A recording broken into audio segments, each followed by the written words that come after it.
Birazdan gir gene. Erdem biraz gir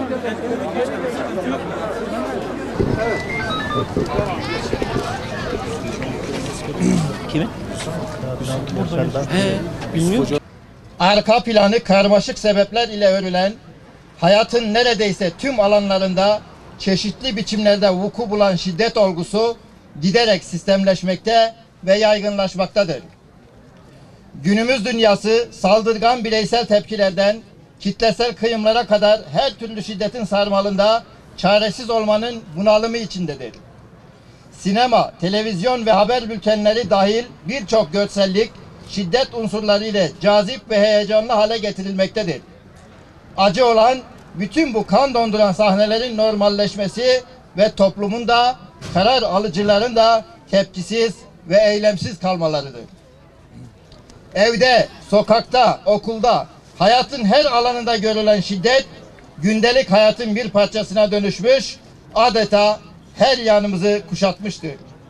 Şayet şiddetin önüne geçmek istiyor isek tüm faktörleri dikkate alarak eğitim sistemi ve eğitim çalışanları ile ilgili yeni politikalar geliştirmek zorundayız.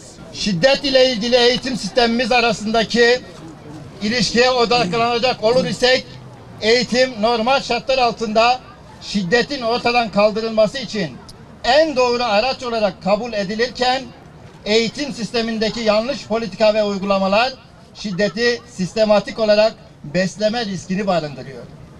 Bu durum özellikle okulda şiddet ile ilgili konunun çok boyutlu irdelenmesini zorunlu kılmaktadır. Eğitim sisteminde öğretmenler şiddet sorunun çözülmesinde kritik bir noktada görülmesine karşın öğretmenin gerek sistem gerek bürokratik gerek içi doldurulmamış kanuna bağlı uygulanan yanlış politikalarla eğitimin etken değil edilgen öğesine indirgendiği ve şiddet ortamının bir mağduru haline geldiği süreci yaşıyoruz. Bu gidişle de yaşamaya devam edeceğiz. Son yıllarda okullarda öğretmenlere dönük artan şiddet olayları bu duruma ilişkin tespitlerimizi haklı kılmaktadır.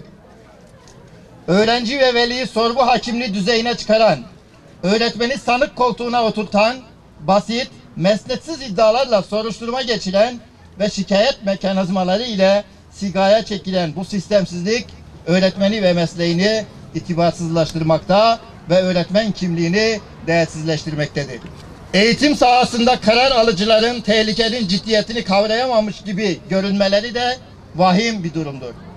Daha iyi bir eğitim için daha iyi bir müfredat, daha geçerli ve etkili pedagojik yöntemler, daha ileri amaçlar üzerine kafa yormamız gerekirken bugün öğretmene şiddet konusuna ilişkin bir basın açıklaması daha yapmak mecburiyetinde kalışımızın ana sebebi şiddetin ağırlaşan toplumsal maliyeti karşısında ilgililerin çözüm üretmede yetersiz kalmaları ve isteksiz davranmalarıdır.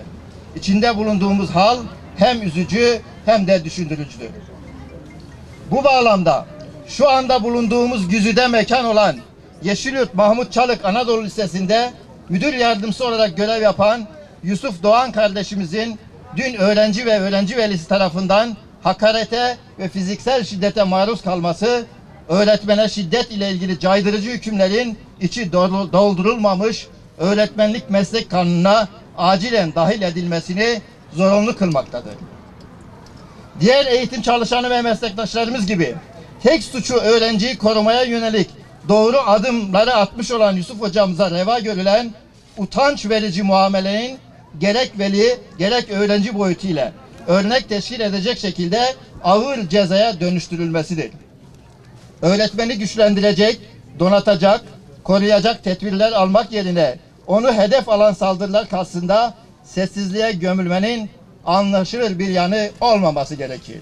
Toplumdaki şiddeti eğitimle yok etmenin hesabını yaparken şiddeti eğitimin içine sokmaya davetiye çıkarıcı uygulamaların olması ya da gerekli önlemlerin alınmamasının akılla, izanla, vicdanla tarif edilir bir yanı olmayacaktır.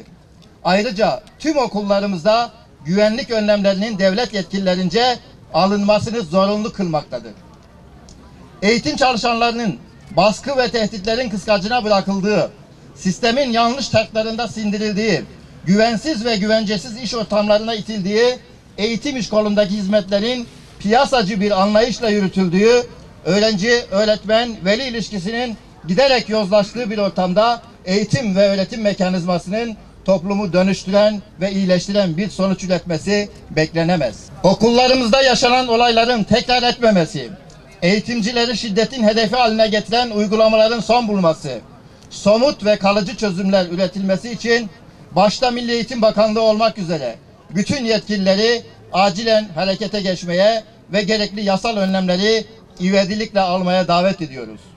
Sendikalar olarak eğitim çalışanlarına yönelik her türlü şiddeti kınıyor, belki dün, belki bugün Yusuf hocamız gibi şiddete maruz kalmış meslektaşlarımıza geçmiş olsun diyoruz.